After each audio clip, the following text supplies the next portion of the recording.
বসন্ত বাতাসে সইগ, বসন্ত বাতাসে সইগ, বন্ধুর বাড়ি ফুলের গন্ধে আমার। কিরে কখন আসবি? তুই এই জায়গায় কখন আসবি? এই তো 1-2 ঘন্টা হয়ে গেল।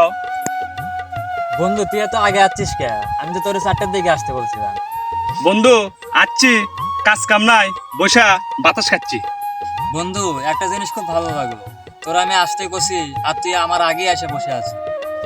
আর ওই ঢাকা শহরের মানুষগুলোকে সকাল 9টার থেকে দেখা করতে দেখা করে দুপুর 2টার সময়। আসলে গ্রাম অঞ্চলে তোর মতো ভালো মানুষ আছে, এই ব্যাপারটা কিন্তু শহর অঞ্চলে নেই। সেটা বড় কথা না বন্ধু, বিষয় হচ্ছে এই যে তুই দেখা করতে চাসু কসু কি জানি কথা আছে, আমি তো এক্সাইটেড।